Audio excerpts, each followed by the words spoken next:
Hey guys, welcome back to Film Read. Following a team of experienced buyers who visit storage facilities in California and bid on lockers that are auctioned off because their owners have stopped paying rent for 3 consecutive months, it has been more than 8 years since Storage Wars aired on the A&E network. The cast has identified some amazing and rare items over the years, but will fans always turn in for the action? Here are the best Storage Wars clips of all time. Number 5. Paintings. Someone makes a relatively uncommon finding on the show every once in a while, and Daryl Sheets, also known as the Gambler, was the special one in the last episode of Season 3. He offered a storage locker for $3,600 because he wanted some of the artwork inside. After a little investigation, it turned out that the locker was not equipped with any artwork, but with Frank Gutierrez's original drawings. The collection was estimated by an analyst to be valued at around $300,000, allowing this one of the biggest payouts in the history of Storage Wars. Number 4. Bat Locker. In the second episode of Season 5, Jared, Ivy, and Renee were all in the same loaded storage unit, but it was Ivy who ultimately wanted $500. At first, the locker looked very promising, with rucksacks, an old bicycle, and a grill and a skateboard, a stroller, a water heater, a Coke sign, a mattress, a marble top dresser, fishing nets, golf clubs, and plenty of other things, along with a bed. The most disturbing thing was a house with a bat. Yes, you heard it right. It was a wooden box with bat conversation written all over it. And she mentioned that the 5-chambered bat houses could accommodate up to 500 bats when Ivy took it to a consultant in bat recovery. The very peculiar item, however, turned out to be worth just $100. Number 3. Dave Hester.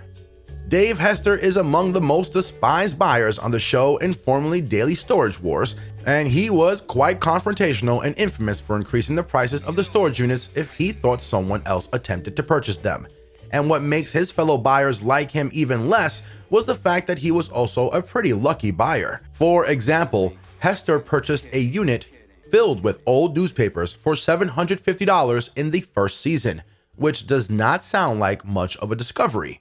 Someone had rolled and banded these newspapers, so he assumed that this was some kind of collection.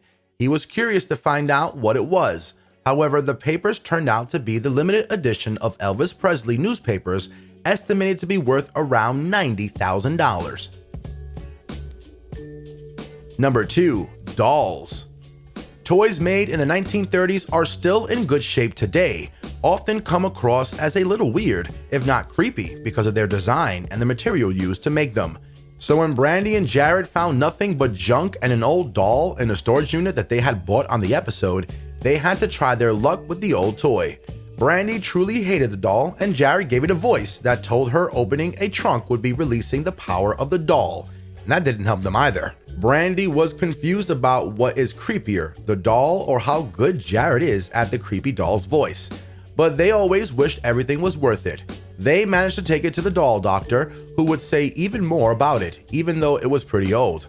However, since the doll was in shockingly bad shape, the doctor did not have good news. Number 1. Creepy items.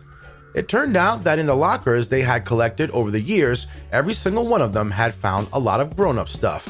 But Laura Dodson took the cake when she told about how one woman bought a housing unit with a 2x2x4 box in it that was wrapped in plastic.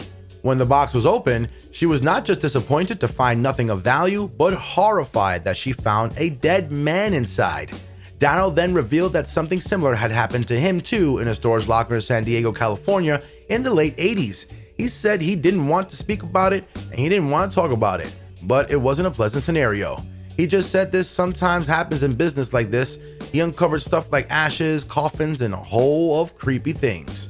The police confiscated everything in these situations and began their probe. For example, in the case of Dave Hester, when they were looking in one of the storage boxes, they came around with a collection of human bones complete with the skull, hand, and arms, and every single bone to complete a single human skeleton. When an expert came to check the bones, he found that the bones were indeed real. Storage Wars can be easily labeled as one of the craziest shows ever. Do you guys agree to this, or is there a crazier show than this? Is it possible for every person to cope with dead humans or bat boxes like it's no big deal? doesn't seem possible for every person. Lots of praise to all the members of the show who bring such great content for the viewers. Anyway, be sure to leave a like on the video if you enjoyed it, and we'll see you guys in the next one.